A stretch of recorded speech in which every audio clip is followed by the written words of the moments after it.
mga ka-blessings! Welcome sa aking channel, lalong-lalo na sa mga bago. Hello po!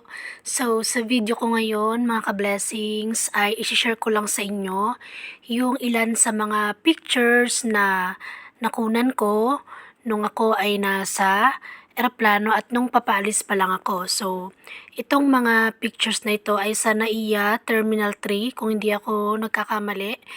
So, ito ay siguro mga ilang minutes na lang, paalis na kami nito, pasakay na kami nito ng eroplano na from Philippines to Hong Kong. So, naghihintay na lang kami nito. So, habang naghihintay, picture-picture muna. Ayan. Ayan, umaaura si Inday.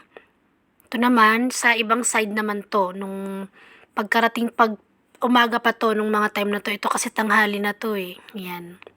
Ito naman maaga pa to, nung pagpasok pa lang namin sa loob ng NAIA. Ayan. Tapos, ito naman yung nasa loob na kami ng eroplano. So, ang flight na ito is from from Hong Kong to Dubai. So, gabi na to. So, ito naman yung biyahe namin na papuntang, tanghali na to. Pagsakay pa lang namin ito ng eroplano. So, from Hong Kong na to Dubai. So, ito sa Hong Kong to. Ito naman sa pa lang to. From Philippines to Dubai pa lang to. Yung paalis pa lang kami. Ay, from Philippines to Hong Kong. Ano ba yan? Ang gulo. So, ito naman, mga ka-blessings. Malapit na kaming makarating nito sa Dubai. So, gabi na to, nung mga oras na to. Yan. Picture-picture lang tayo kunwari. So, ito naman, yung papunta pa lang tong Dubai. So, nasa taas na kami nito. Sobrang ganda ng view, mga ka-blessing. Sobrang ganda ng ulap kasi ang ganda ng panahon, maaraw, kaya ang ganda rin tingnan ng mga ulap. Di ko mapigilang hindi mag-picture. Ayan no, sobrang ganda. So, syempre, wala kang makikita kahit anong mga bahay, kundi mga ulap lang. Yung makikita nyo at yung araw. Ito naman yung padilim na din to, padilim na. Ito naman yung pag-akyat pa lang namin, pagkaakyat pa lang ng aming eroplano, sobrang ganda ng mga ka-blessings, Hong Kong. Ang ganda ng mga building kung makikita nyo. Kaya di ko talaga mapigilang hindi mag-picture, sobrang ganda. Yan yung mga buildings nila. Ito naman yung sa monitor. Yung paalis pa lang kami from Hong Kong to Dubai. So, ito rin yung ilan sa mga pictures na nakuhanan ko. Ayan. So, sa gitna ako nito. From Hong Kong to...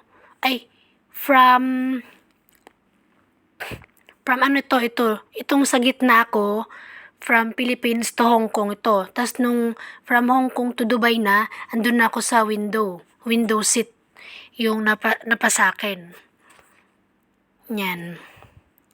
So, nakakatuwa lang balikan yung mga panahon na sobrang excited ko, mga ka-blessing. Syempre kasi first time kong mag-abroad. Hindi ko pa alam yung feeling ng abroad ka na, kung ano yung itsura dito sa ibang bansa. Yung iba na yung bansa na to, hindi na talaga Pilipinas. As in sobra, mga ka-blessing, yung bang pagkarating namin ng Hong Kong, yung parang nakalutang ako. Sobrang saya ko na hindi ko ma-explain na, di ako makapaniwala na nasa ibang bansa na pala ako. Ganun talaga nararamdaman ko. Sabi ko nga nun, hala, totoo na ba to? Totoo na ba to? Hindi na talaga to Pilipinas. Ibang bansa na talaga to. Ganun yung feeling ko, mga ka-blessing. Sobrang saya ko na hindi pa ako makapaniwala na andito na ako sa abroad, andito na ako sa ibang bansa, wala na ako sa aking lugar. So, ang sarap lang sa pakiramdam kasi andyan ka na nakatungtong ka na sa first step ng pag-abot ng iyong mga pangarap. So, sa mga tulad ko noon na nangangarap na makapunta sa ibang bansa, ang advice lang na may bibigay ko sa inyo, mga ka-blessing, ay apply lang kayo ng apply. Huwag kayong sumuko. Sa unang apply, pangalawa, pangatlo, hindi kayo tinext or tinawagan or hindi nag-reply sa inyo through email man yan or personal, huwag kayong mapanghinaan or mawalan ng pag-asa kasi ganun talaga. Hindi naman sa lahat ng oras na pag-email pa lang natin or pag-apply pa lang natin, matatanggap kaagad kayo. Wala namang swertihan lang kung gano'n. Pero mostly talaga, dadaan tayo sa butas ng karayom, dadaan tayo sa proseso, sa mga pagsubok, bago natin maabot yung ating mga gusto para mas worth it sa pakiramdam.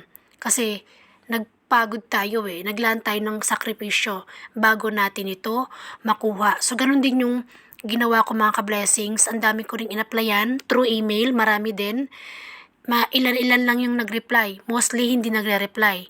And then, marami din akong, 3 ba yun? 4 yung in-applyan ko din sa personal mga ka-blessings. Yung isa pa nga malapit na, visa na lang yung hinihintay ko pero napurnada pa kasi nagkaroon ng problema. So, nag-medical na ako nun, no? Gumastos na din ako nun pero nagka-problema nga, ayan, back to zero na naman ako, nag-apply na naman ulit ako. So, yun mga ka-blessing, proseso lang yun na pagdadaanan natin.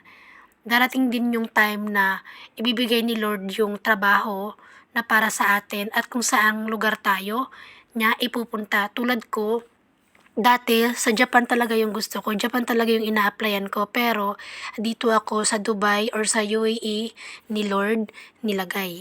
Anyway, ayun lamang yung aking video sa inyo mga ka-blessings na i-share sa inyo ngayon. Sana ay na-inspire ko kayo kahit paano. Kung meron kayong mga katanungan, i-comment nyo na lang sa baba.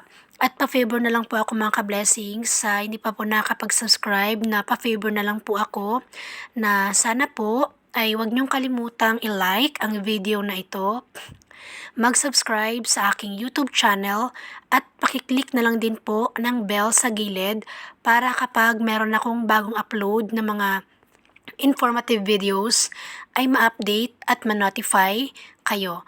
Ayun lamang po mga ka-blessings at maraming salamat sa panonood. God bless!